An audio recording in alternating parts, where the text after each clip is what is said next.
Okay, guys, so today I'll be discussing chapter 20, the final chapter of Dorian Gray. In this chapter, Dorian goes through a great deal of inner turmoil. It's a fairly short chapter, um, but there's still a lot of relevant information being presented here to help us come to conclusions about how we should be viewing Dorian ultimately here.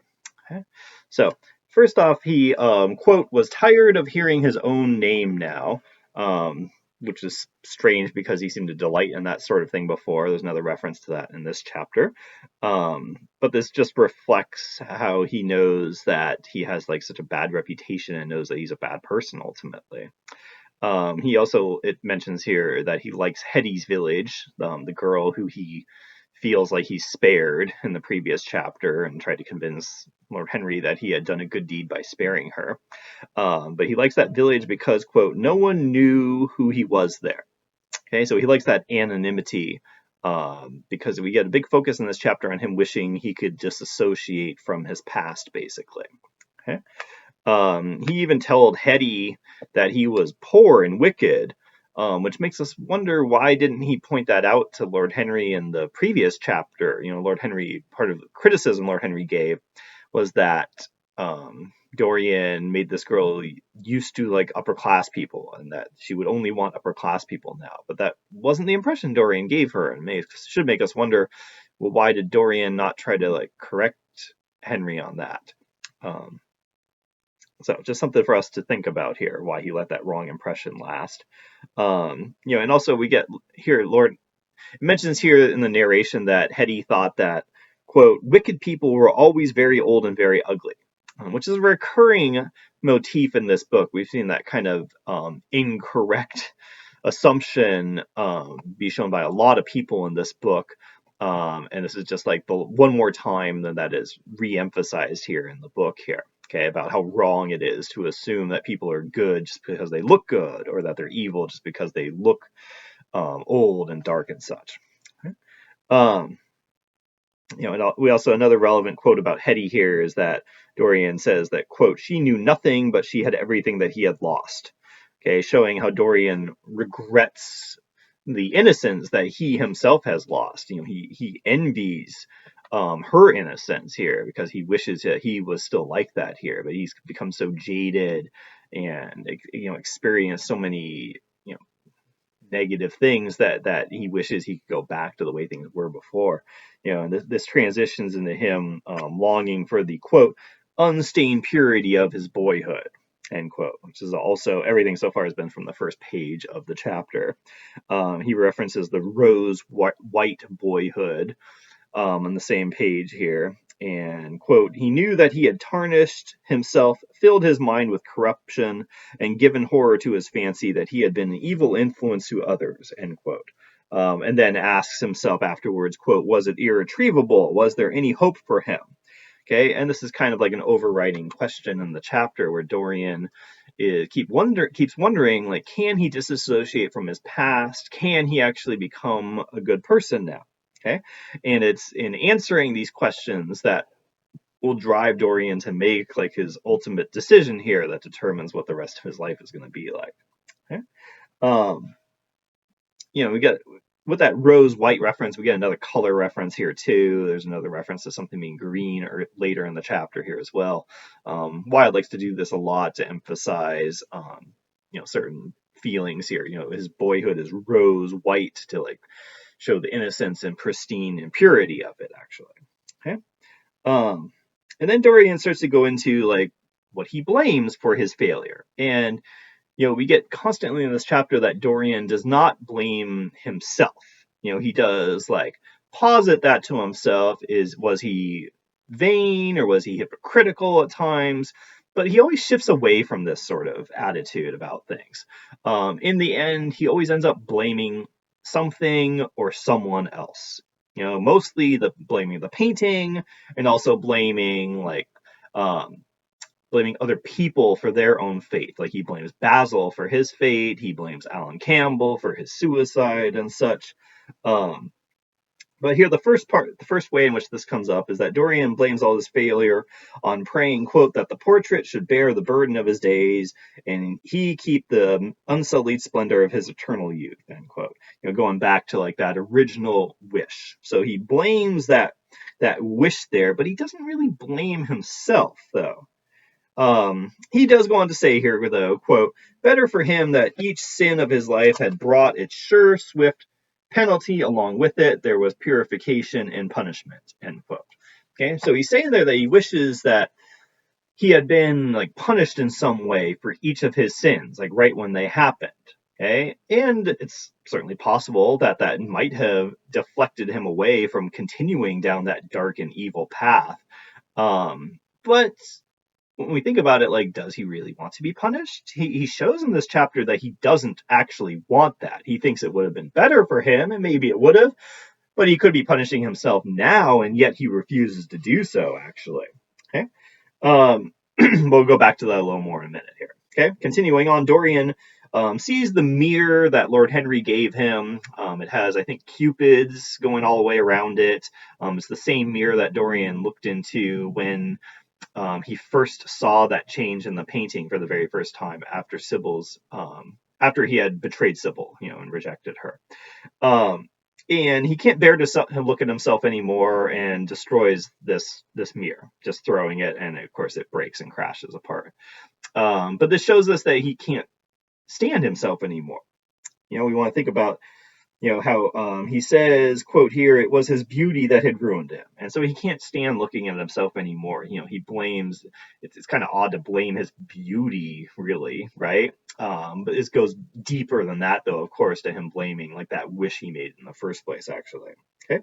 But we should also consider, like, would his life really be, quote, free from stain, end quote, as he puts it on page 168 in my edition, the second page, if he hadn't made that wish. It's very open-ended question. It's certainly possible that he would not have been such a terrible person, although we might think back to like the very first chapter or two, when the narration and Harry and Basil in particular does point out some flaws that Dorian has. Like, he does seem to be very selfish, like from the beginning, actually. And so is it really the wish that makes it this way, that he if it weren't for the wish, would he really be like an innocent and more pure? Very questionable claim at the best to think that. But again, it shows out just how Dorian wants to, blame other things. Like he's still not blaming himself for the kind of person he is. He's blaming this wish that he made.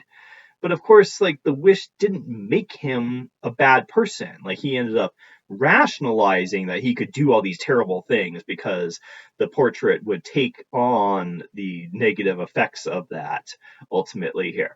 Okay, but it's again another sign of him deflecting blame here ultimately. And Wilde here ultimately wants us to see that you can't do that. If you do keep deflecting blame, then you're going to have like serious negative consequences, as we see in this chapter finally. Okay, and of course previously Dorian has been suffering a lot. He's still suffering with this inner turmoil that's going on in this chapter here. Okay, so at this point Dorian only wants to think of the future and not of the past. He wants to completely dissociate himself from the past. He also reasons that he is like quote unquote safe, as he puts it, because no one can really like expose him for his crimes. And he goes over how well he hid Basil's death, and although Alan Campbell helped to hide that, now Alan Campbell's dead too. James Vane is dead. So yes, no one else can like expose him. But again, he's just thinking in these external ways instead of thinking like inside of himself, right? He's just thinking about how like, oh, there's no one else outside of him that could reveal all these things. But of course, he could still reveal the truth to other people here. He just chooses not to do that, though. Okay, and he's still in this same section here. He's blaming these other people here. He says that he still can't forgive Basil for creating that painting in the first place, even though, of course, Dorian's the one that made the wish upon it. Basil had nothing to do with that. And he blames Basil also for like, trying to point out all of those rumors about Dorian too, even though like there's really, why should Basil be blamed for that? He was just trying to help Dorian there. It just shows again, Dorian doesn't want to accept any blame for himself, wants to pass the buck as much as possible here. Okay. He even blames, quote, the madness of a moment for end quote, for killing Basil. Because again, he doesn't blame himself here. It's just the madness of the moment. It's like, oh, just like temporary insanity kind of thing here that he can't be blamed for ultimately, okay, from his perspective. Okay. He also says that Alan Campbell's suicide had been his own act, that he had chosen to do that. And, quote, it was nothing to him. Okay. But of course, Dorian is responsible for this to some extent, right? He made Alan, blackmailed him, supposedly, blackmailed Alan into helping him hide Basil's body and hiding a murder. Okay, so of course, yes, Alan did choose to commit suicide, but Dorian, if it wasn't for Dorian, Alan wouldn't be committing suicide, of course, right? But Dorian cannot confront this about himself still, right? He wants to just blame Alan for his own fate. Okay? Um, Dorian hypocritically knows he has done wrong. He does point this out at times in the chapter, and that he supposedly wants to be a better person and wants to be punished, but he still won't actually do anything to punish himself or atone. When I'm reading this chapter, I start thinking to myself that Dorian just could confess to Basil's murder to the police, of course. But he's never even considered that before this chapter. It does finally come up in this chapter here. But Dorian, of course, could confess here, right? And thus take on the punishment for Basil's death and reveal like what happened with Alan, try to cover up the murder too here.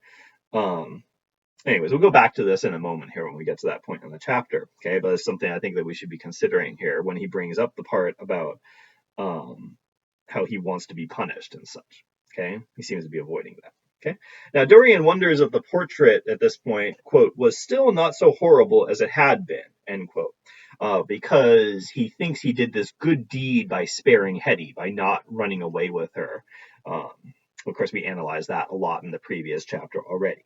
Okay, and so he goes to look at the portrait, hoping that it will have changed, and hoping that there's a sign that he can, continue changing, becoming a better person here ultimately. Okay, but when he looks at it, the eyes have, quote, a look of cunning, end quote, and quote, the mouth looks hypocritical, end quote. Or it has the look of a hypocrite, I think was the direct quote, actually, from page 168, okay? Which is showing himself that he was in denial about things, right? That, no, he didn't really do a good deed by sparing her. He still broke her heart, of course, right? And that he's, it's physical evidence to himself that he is a hypocrite, that he thinks he's a good person, but he's really not, actually. Okay? He says one thing, but actually feels another deep down. Okay. There's also the blood on the portrait that was mentioned previously after he killed Basil, and now it looks fresher and such, right? And we should think about the significance of that. Probably reflects that he's still hurting other people. We heard, for example, that in the previous chapter that Alan Campbell had committed suicide, and so Alan Campbell's blood is on Dorian's hands, literally in the painting here in a way. Well, not literally, because Alan's blood is not actually there, but you guys know what I mean. Dorian here even wonders if it was, quote, vanity that had made him do his one good deed. And I think it's interesting word choice that he says it's his one good deed. It's his acknowledgement that he's never committed a good deed before. So it's, of course, not like this is like a huge change in Dorian to commit one good deed for the first time, actually, right? But here he's at least questioning if he wasn't really like just purely being a good person when he spared Hetty, if it's just vanity, if it's just like to make him feel better about himself, actually. Okay. Or maybe, quote, maybe that it was, quote, the desire for a new sensation, end quote. Which is certainly possible, right? He's led this life of like just seeking new sensations, as the Little Yellow Book emphasized and Lord Henry emphasized to him. It could just be that he wants to like feel that he's a good person for like the first time and to see what that feels like actually here. Okay. But, these are just questions that he poses to himself and that he quickly moves on from and rejects, actually, just showing again that he's just not an introspective person ultimately, that he just wants to say like, no, I'm not as terrible as I'm considering I am, actually, right? Okay. We should also consider how the blood in the painting has spread too. That it's like, not just on his hand, but it's spread further apart in the painting. Suggesting that he's becoming more and more evil too, actually, even when he thinks he might be doing a good deed. Okay. Dorian does finally consider confessing at this point after looking at the painting here, but he literally laughs off the idea. Okay, he does actually laugh here and rationalizes how ridiculous it would be for him to confess, thinking that, oh, no one's just saying that no one's going to believe him, which might be true when we think about how like everyone looks at Dorian and thinks, oh, like you're such a good-looking person, you can never do horrible things. But of course, there is evidence of other people that do think he is a bad person, right? Like Alan Campbell, of course. There are people that have direct interactions with Dorian that know he's a bad person ultimately. So that's like not really good rationalization, of course, on his part, right? And he thinks that like they would even put him in an asylum, which if he kept up with the claims that he had murdered Basil, but that's a very questionable claim, right? It's just a way to rationalize that it's better for him to not confess, right? And shows that he does not want to be punished ultimately. Okay? If he was really intent on atoning and becoming a better person, he would just simply confess and not worry about the consequences, just assuming that whatever consequences do come, even if it is leads to him being put in an asylum, that's what he deserves, right? But he just outright rejects that as a possibility even here. Okay. Another significant quote here is that it says, quote, yet it was his duty to confess, to suffer public shame, and to make public atonement, end quote. And he thinks that God wants him to reveal his sins. Okay. And so yet again here, though, Dorian rationalizes that it's better for him not to confess, thinking that, well, he hasn't really sinned at all. This goes back to him thinking that he had spared Hetty and that it's Basil's fault for Basil's death and for the portrait, and that Alan Campbell's responsible for his own suicide and such. Again, he keeps considering maybe he's a bad person, maybe he should confess, but then he always goes back to, nope, I'm not so bad. It's better for me just hide these terrible things I've done because they're not really so terrible after all, actually, right? It's all just very questionable reasoning. Okay. So we see Dorian going back and forth in this chapter, right? Going back and forth between thinking that he needs to atone and change versus thinking that he's not actually evil and doesn't need to atone anything and he can just also start anew too. It's all very hypocritical reasoning. Somewhat acknowledging the terrible things that he's done while at the same time saying that he has not done terrible things. Okay? So finally he decides that he won't confess, not really surprisingly, and that he will just destroy the painting as a way to like separate from his past life here. Okay. And so we should think about, what does this choice represent about Dorian ultimately? Okay. Well, he really doesn't want to atone, of course, right? He just wants to leave the past behind. He thinks that the painting had been, quote, a conscience, end quote, to him from page 169. And he just doesn't really want his conscience to bother him anymore, right? He thinks that by destroying the painting that he's not going to feel pangs of guilt anymore, which is also very questionable reasoning, like so much of his thinking in this chapter. Okay? And then Dorian sees the same knife that he used to kill Basil here, even though it's been cleaned many, many times here. He still has left it in the same place. Kind of odd that he rationalizes how he's hidden so much of everything involving Basil's murder, and yet the murder weapon is still like right here too, right? And he thinks it's like a just choice for him to destroy the painting with the same knife that he killed Basil with. Very ironic that he thinks this way, of course. Okay. And then when Dorian does stab the painting, we find out, of course, that he dies, right? There's this cry that the servants hear, they have to break in, and they see him on the ground, and the painting has gone back to its original form magically here. And Dorian is dead on the ground, only recognizable from his rings, right? It's interesting that it's only through these material objects that Dorian can be recognized. He is so changed, he is, quote, withered, wrinkled, and loathsome of visage, end quote, from the last page of the chapter. Reflecting that the magic spell with the portrait has finally ended here. And let's think about why this ended, right? It's showing us that he certainly can't just like completely disassociate from his past, right? Which is definitely a strong theme from the book here. He keeps thinking that he can do that, and ultimately he can't, obviously, right? and like the truth is kind of revealed about him, right? Now everyone's going to see what he looks like here, reflecting all the sins that he has committed in the past here ultimately. All right. So just to touch a little bit on the research topics, we see that Dorian's decadent lifestyle is something that he can never like fully escape from. He has not committed any decadent deeds really in the recent chapters here, although we could say like this affair with Hetty does kind of fit in with that, right? But he just ultimately he wants to like disassociate himself from his conscience, not feel any guilt about the bad things that he's done. But with him trying to destroy the painting and dying, we see that that just cannot be done. That's a strong theme that comes through in the book here. And these attempts to avoid ennui in the past all like catch up with him and here too. Maybe we even see like some elements of degeneration too with the way that he tries to rationalize that he's a good person actually. Okay. So hope that was helpful to you guys. Feel free to message me with any questions that you might have about the chapter here. Remember that we will be having a test on Dorian Gray on the entirety of the book on Wednesday as well.